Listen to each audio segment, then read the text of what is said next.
How much detail can you put into a flat car? Well, detailing freight cars and model railroading can be a pedantic subject with modelers, disagreeing about whether there's such a thing as too much detail or not enough and risk being called a rivet counter. I started off in N scale with ready-to-run rolling stock, moving up to HO scale where I began to dabble in kit building. And that made me stop and pay attention to the detail and parts that I was putting into something so mundane as a freight car. Then when I began building with Lego again, this attention to detail carried over into my own models. If I was designing something from the ground up, it was a natural conclusion to make it feel as close to the real thing as possible, which certainly makes me a rivet counter. Or is it a stud counter since it's Lego? Anyways, over the years, I have made friends with like-minded builders who routinely encourage and push each other to create the best work we can. Glenn Holland is one of those builders, and he is rightly regarded as one of the best in the hobby, and when he said that he was making a kit to sell, there was no question it would be something special. It turned out to be a humble flat car, made to the highest standards and detail levels feasible with Lego. This limited run kit sold out in hours, but that doesn't mean it doesn't deserve to be shown off. Glenn announced this kit Friday before the Amherst Train Show, but I had already claimed my model. When it shipped after the show, it came with my Brickmania flat car that ran in his World War II supply train behind Nickel Plate Road 763, plus 2 L motors for an undisclosed project. He supplied this kit in a simple brown box with disclaimer stickers and the new logo for Holland Model Works. Inside, the parts were supplied in small bags, with all printed elements on one side and in one bag, so there was no confusion. Now, while I get to building, let's talk about the prototype.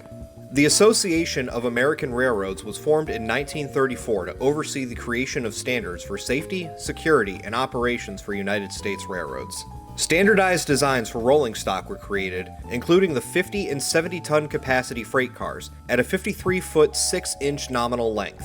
Dozens of railroads operated these cars, and many still exist today. This limited run kit represents the 70-ton flat car used by the Pere Marquette Railway. Each kit features a unique and accurate car from 16500 through 16525. Glenn's model is the class leader 16500, truly making each model unique to the builder.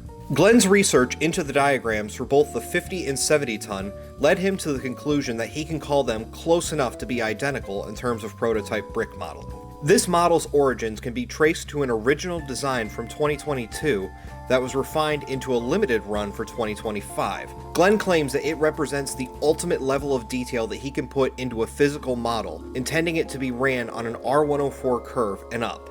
Now that the model is built, it is really a faithful model of the prototype. The build itself took about 45 minutes for me, with sections of it feeling very familiar. I could see techniques and ideas taken from other freight cars that were included in this one. Now, this is not at all a detriment to the design, as I believe having a rotating idea of common bits and pieces is good to keep in the back of a builder's mind when working in Lego. It's no different than keeping a spare parts drawer on an O-scale layout. If there's one thing I've really wanted to show off with this model, it's giving you viewers a side-by-side look at the evolution of the flat car in L gauge. The Brick Model Railroader 53-foot flat car starts this journey with its debut in 2017. Designed by Cale Liebhart, this design features the appliances that make up the brake rigging, yet lack any pipework. Now, this is not at all a dig to the car. This is the amount of detail that most modelers in all scales are pretty accustomed to, and it's perfectly acceptable for a casual builder to a professional who needs a good flat car to run.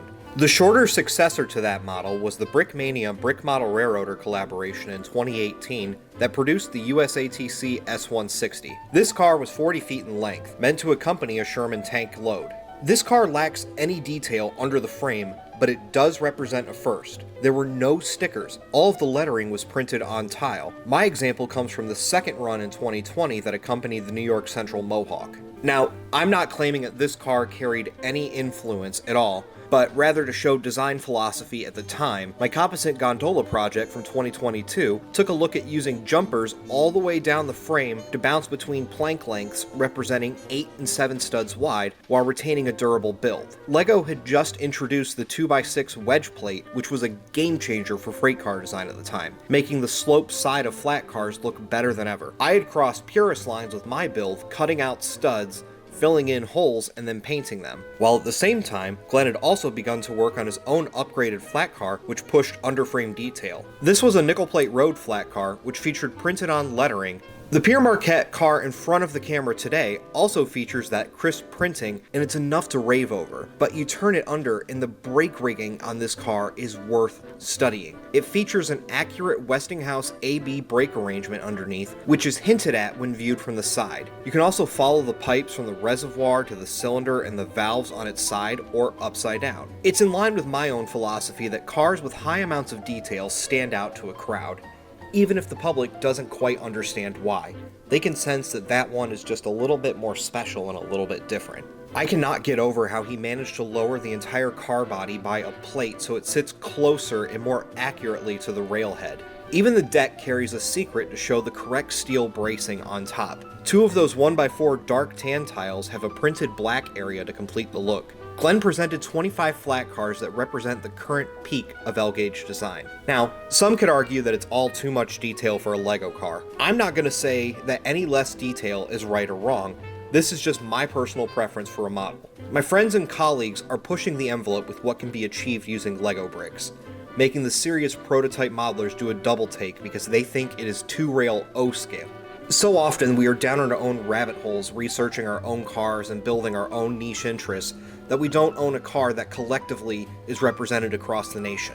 And Glenn took a flat car from a well-regarded railroad and spread it out across the nation for us to eventually run together in sections, but also stand out on its own.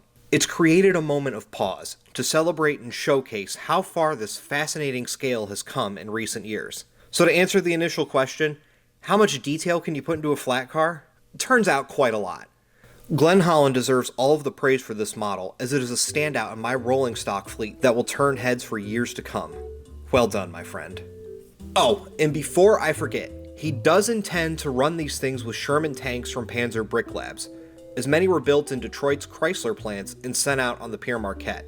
I don't think I'll be doing that, instead choosing to focus on more Jeep crates from Willys Overland in Toledo, Ohio.